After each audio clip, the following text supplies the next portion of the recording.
Hello everyone, আসসালামু আলাইকুম। কেমন আছেন সবাই? আশা করি অনেক ভালো আছেন। তো সবাইকে জানাই বাংলা নববর্ষের শুভেচ্ছা।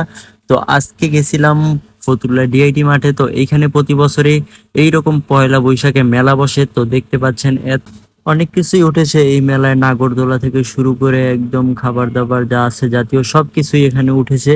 তো এইরকম অনেক দিন পরে জমজমাট মেলা বসছে। তো সেই করোনার মধ্যে এরকম জমজমাট মেলা বন্ধ হয়ে গেছিল। তো আবার অনেকদিন পরে এই বছর এরকম মেলা বসছে। তো অনেক লোক হয়েছিল, বিকেলবেলা মানুষের জন্য ঢোকা যায় না এমন অবস্থা।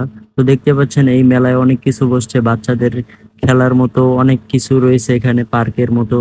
তো নাগরদোলা থেকে শুরু করে নৌকা, তারপর আরো অনেক কিছু বসেছে।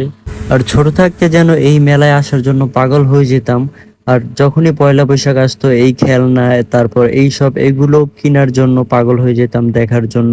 তো এখন সেটা শৈশব, আর শৈশবকালের দিনগুলোই খুব ভালো ছিল। আর এইখানে দেখতে পাচ্ছেন অনেক সুন্দর সুন্দর মাটির জিনিসপত্র রয়েছে, ফল থেকে শুরু করে পাখি আরো অনেক কিছু রয়েছে। আর এইগুলো প্রতি পার পিস ছিল 15 টাকা পিস। তো তাদের সাথে কথা বললে যদি একটু 10 টাকা করে দেয়, কম দেয়। যাই হোক, এবছর একটু দাম বেশি নেয়, আর এই মেলার মধ্যে সবকিছুতে একটু দাম বেশি। তো আমি এগুলো সাজানোর জন্য কিছু ফল নিয়ে নিয়েছিলাম বাসায়। তো এই ঝুড়ি সহকারে নিয়েছিলাম। আর এই ঝুড়ি ছিল 40 টাকা করে, 50 টাকা চায়। যাই হোক, আমি সব পদে মিলিয়ে তারপর এই ফলগুলো নিলাম।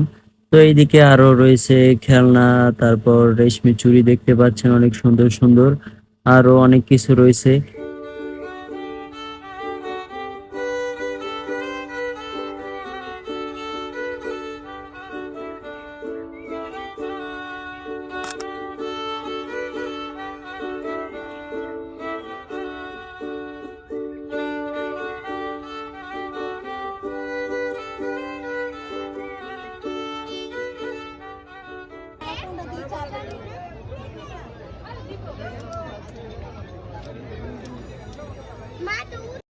তো এই ছিল আজকের পয়লা বৈশাখের ভিডিও। তো সবাই ভালো থাকবেন। আজকের ভিডিওটা এই পর্যন্তই। বাই বাই, আসসালামু আলাইকুম।